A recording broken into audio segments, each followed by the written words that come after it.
नमस्कार, बीएनएन में आपका स्वागत है। मैं हूं मिथिलेश द्विवेदी।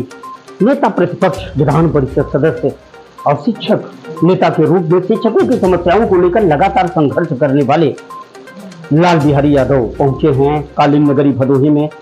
भदोही में उन्होंने कई विद्यालयों का दौरा किया है। सिमराज स्थित 2 विद्यालयों के अलावा छतनी स्थित विद्यालय और अब वो पहुंचे हैं श्रीमती प्रेमा देवी इंटरमीडिएट कॉलेज वहीदा मोड़ पर। और 2 दिनों तक जनपद प्रवास पर रहे विधान परिषद में नेता प्रतिपक्ष स्थानीय शिक्षक एमएलसी लाल बिहारी यादव का स्वागत प्रधानाचार्य रामशेखर सिंह ने किया।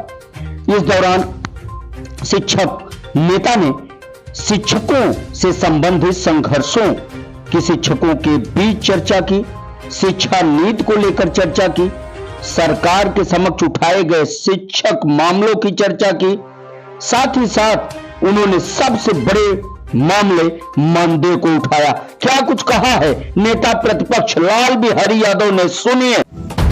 मानदेय सरकारी राजकोष से आपको मानदेय, वह मानदेय योगी जी देने के लिए तैयार है नहीं। अब इस सदन में जब वो आए थे, बोल रहे थे कि मेरी सरकार सबका साथ सबका विकास चाहती है, मैं खड़ा हो गया। मैंने कहा 1 मिनट मांगेंगे, मैंने कहा कि माध्यमिक शिक्षा में 70 से 80% भागीदारी देने वाला विद्यालय का शिक्षक उनको मर रहा है, उसको भी तो 1000-2000 पाकर उसको भी तो साथ ले लीजिए। सब मेरी तरफ देख रहे थे, मूडी बेचारे नीचे कर, कोई जवाब नहीं दे पाए थे, देखे नहीं।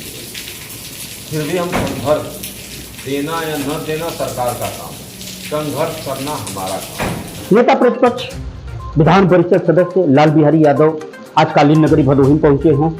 उन्होंने कई विद्यालयों का दौरा किया है। आपको बता दें, प्रदेश सरकार की शिक्षा नीति को लेकर लगातार मुखर लाल बिहारी यादव आज 20 विकास खंड में है और 20 विकास खंड के सिमराज स्थित 2 विद्यालयों के अलावा छत में और अब पहुंचे हैं वहीदा नगर स्थित श्रीमती प्रेमा देवी इंटरमीडिएट कॉलेज।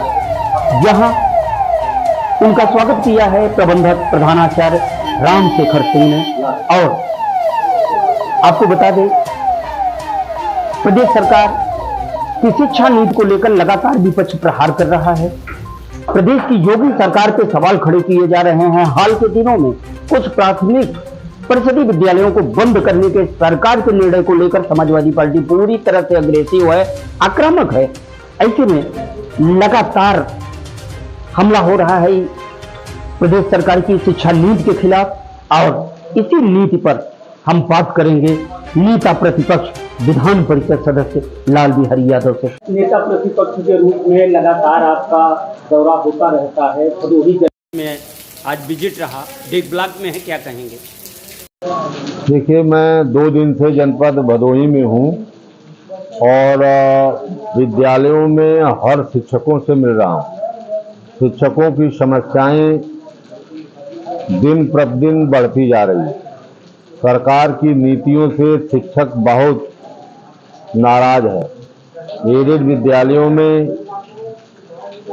जो शिक्षकों की सेवा नियमावली की धारा 21, 18 और 12 को समाप्त कर दिया गया। जो है नए आयोग के गठन से शिक्षकों की सेवा शर्त जो है इतनी लचर हो गई जो है, तो आज अपने को जो है गुलाम जैसा महसूस कर रहा है।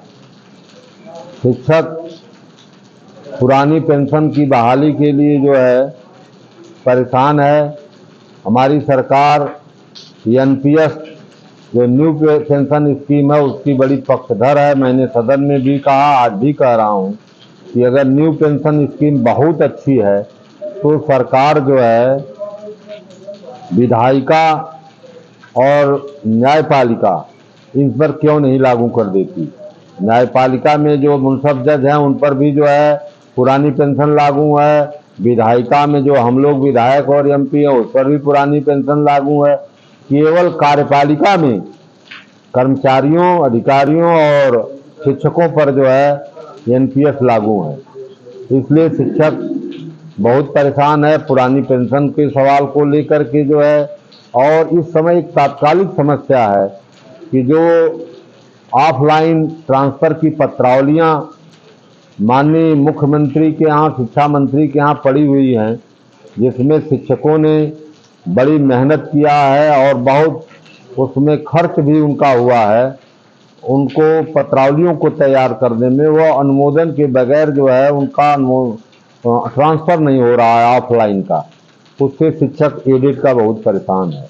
वित्तविहीन विद्यालयों में मैं जा रहा हूँ, वित्तविहीन का विद्यालय का शिक्षक सरकार से राजकोष से मानदेय की मांग कर रहा है और राष्ट्रीय अध्यक्ष माननीय अखिलेश यादव जी ने 2016 में राजकोष से 2 अरब रुपया मानदेय भी दिया था, लेकिन 17 में जब भारतीय जनता पार्टी की सरकार आई तो उसको इन्होंने बंद कर दिया। और राष्ट्रीय अध्यक्ष जी का ये कहना है कि हमारी अगर सरकार 2027 में बनती है तो हम वित्तविहीन शिक्षकों को मानदेय देंगे, सम्मानजनक मानदेय देंगे और पुरानी पेंशन को लागू करेंगे और शिक्षकों की जो है चयन बोर्ड आयोग की धारा जो है में संशोधन 21, 18 और 12 में संशोधन कर देंगे। जो है यह शिक्षा, सुरक्षा और चिकित्सा भारत के संविधान में मौलिक अधिकार में है और मौलिक अधिकार पर पैसा खर्च करने का अधिकार सरकार को है। सरकार पैसा करने से भाग रही है, खर्च करने से शिक्षा पर, और विद्यालयों को बंद करके कह रही है कि घाटा हो रहा है। घाटा का सौदा नहीं होता ये शिक्षा, शिक्षा व्यवसाय नहीं है, इसमें घाटा मुनाफा देखा जाएगा। यह संविधान में मौलिक अधिकार में सिर्फ सारे पैसे प्रदेश की सरकार को खर्च करना चाहिए, सरकार को इस अपने काले कानून को वापस लेना चाहिए। जनपद भदोही में शिक्षक विधायक माननीय श्री लाल बिहारी यादव जी का आगमन हुआ और आज दीर्घ विकास खंड का उनका संपर्क था। उसी मातहत श्रीमती प्रेमा देवी इंटर कॉलेज में आए हुए थे, हम लोगों से मुलाकात हुई। शिक्षकों की जो भी समस्या है उसको जितने पुरजोर से माननीय लाल बिहारी यादव जी बात को सदन में उठा रहे हैं, सरकार थोड़ा सा भी अगर पहल कर दे तो शायद शिक्षकों का भविष्य बदल सकता है। इसी प्रयास में लगे हुए हैं कि हमारे शिक्षक सरकार में इतना काम कर रहे हैं, सरकार के लिए काम कर रहे हैं, देश के लिए काम कर रहे हैं। सरकार थोड़ा सा इस पर ध्यान दे कि जो दयनीय स्थिति वित्तविहीन शिक्षकों की है, इस पे अगर उनका मन खुश हो जाए और इनके लिए कुछ कर दे तो बहुत अच्छी बात हो जाएगी। और माननीय विधायक जी विद्यालय के केंद्र व्यवस्थापक से लेकर परीक्षा प्रणाली से लेकर पढ़ाई व्यवस्था से लेकर सब पर कार्य कर रहे हैं और हम आज उनके इस आगमन पर धन्यवाद ज्ञापित करते हैं कि वो आज हमारे विद्यालय में उपस्थित हुए। हम लोग बहुत कृतज्ञ हैं, हम लोग धन्यवाद करते हैं।